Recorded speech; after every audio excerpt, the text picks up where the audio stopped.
नमस्कार, Chandrakant B Bhatt America से। गुलजार करोल बाग में। करोल बाग 1950 के दशक का एक दुबला पतला और चश्मा पहनने वाला सिख नौजवान शाम के समय अजमल खान रोड के साउथ इंडियन रेस्टोरेंट में पंजाबी के नामवर लेखकों के साथ आकर बैठता, उनकी सुनता और कभी कभी कभार किसी मसले पर सार्थक हस्तक्षेप भी करता। उसे साउथ इंडियन रेस्टोरेंट में पंजाबी के लेखक हरनाम सिंह से मिलना होता था और हरनाम सिंह का करोल बाग में पेरिस साड़ीज नाम से एक शोरूम था। वहीं वो कभी कभी हरनाम सिंह के घर में भी पहुंच जाता। वह 1950 का दशक समाप्त होने से पहले ही मुंबई चला गया। उसका नाम था संपूर्ण सिंह कालरा और मुंबई जाकर वह सिर्फ गुलजार को हो गया। वहाँ गुलजार ने शायर, गीतकार और फिल्मकार के रूप में श्रेष्ठ और भरपूर काम किया। गुलजार करोल बाग में कार गैरेज में नौकरी करते थे।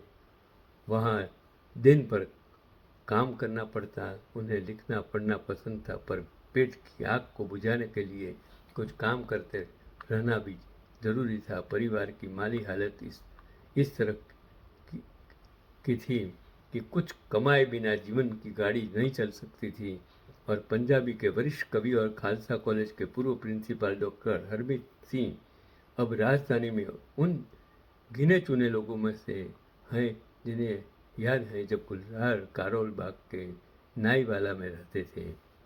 एक्टर और अभिनेता सतीश कौशिक भी नाईवाला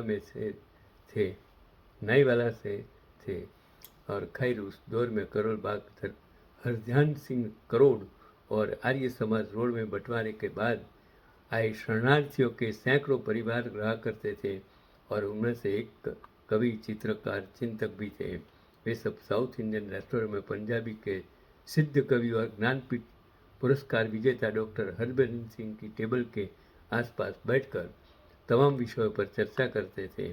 सब विषय उनके थे। वहाँ महेंद्र कौर गिल, करतार सिंह दुग्गल और हरनाम सिंह वगैरह भी होते और साउथ इंडियन रेस्टोरेंट के मालिक CS अय्यर की तरफ से लेखकों को छूट रहती थी कि वे जितनी देर तक चाहे बैठ के गप शप कर ले। पंजाबी लेखकों की टेबल से कुछ दूर हिंदी के लेखकों की भी अखंड चर्चा चल रही होती। उसमें डॉक्टर नरेंद्र मोहन, भीष्म साहनी, प्रताप सहगल वगैरह होते। इसमें कभी कभी निर्मल वर्मा भी शामिल हो जाते। ये सब करोल बाग, पटेल नगर और न्यू राजेंद्र नगर में रहा करते थे और हरनाम सिंह के प्रभाव में चलते गुलजार कविताएं कहने लगे थे और उनके पास शब्दों का भंडार था। उन्हें पंजाबी के साथ साथ हिंदी, उर्दू और अंग्रेजी का पर्याप्त ज्ञान था और गुलजार का परिवार 1947 में झेलम के दीना शहर से दिल्ली आ गया था। ये परिवार के साथ दिल्ली में सबसे पहले सब्जी मंडी और मलकागंज में रहे। वहाँ के MB मिडिल स्कूल में पढ़े। उन्होंने एक इंटरव्यू में कहा था कि उन्हें अपने स्कूल का अंग्रेजी में नाम बहुत अच्छा लगता था और उसका पूरा नाम म्युनिसिपल बोर्ड स्कूल था। MB स्कूल से 8वीं करने के बाद गुलजार साहब ने सिविल लाइंस में राजनिवास मार्ग के करीब स्थित यूनाइटेड क्रिश्चियन स्कूल में दाखिला लिया। वहाँ उन्हें कुछ बेहतरीन शिक्षक मिले। अंग्रेजी को कायदे से वहाँ ही सीखा और वहीं बाइबल को पढ़ा। यूनाइटेड क्रिश्चियन स्कूल अब भी आबाद हैं, लेकिन देखिए गुलजार साहब अपने किसी गाने के कब सब्जी मंडी, करोल बाग या साउथ इंडियन रेस्टोरेंट को शामिल करते हैं। वह लेखकों का प्रिय रेस्टोरेंट तो कुछ साल पहले बंद हो चुका है। वहाँ एक कोचिंग इंस्टीट्यूट खुल गया है। तो ये जो आर्टिकल्स मैंने विवेक शुक्ला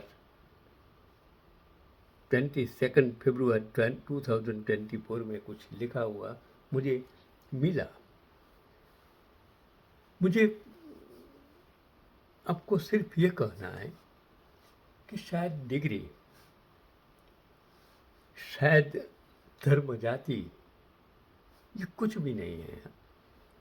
कब इंसान कहाँ जन्म लेता है, कहाँ बड़ा होता है, कौन उसको पालता बड़ा करता है, कहाँ पढ़कर जॉब प्राप्त करता है और बिना पढ़े इंसान कहाँ से कहाँ पहुँच जाता है, वो एक हम इस नसीब से जोड़ देते हैं। वो गुलजार लेखक, कवि, सब कुछ कुदरत ने उसमें भर भर के सब कुछ दे दिया है। और इंसान का नाम क्या है वो इम्पोर्टेंट नहीं है। एक मुस्लिम एक्टर, नाम हिंदी दिलीप कुमार, वो भजन भी पिक्चरों में गाता है, तो हमको इतना लगता है कि कोई बंदा क्या गा रहा है, क्या भक्ति कर रहा है। तो एक्टरों की कोई जात, इंसानों की कोई जात होती ही नहीं है। जात हमने बनाई, भगवान हमने बनाया, और भगवान के नाम हम ही लोगों को डरा कर अपना बिजनेस करते हैं, सत्ता प्राप्त करते हैं, धन प्राप्त करते हैं। इसे बचने की आपको ज़रूरत है, तब ही आप गुलजार बन सकते हैं। यही आज का पैगाम।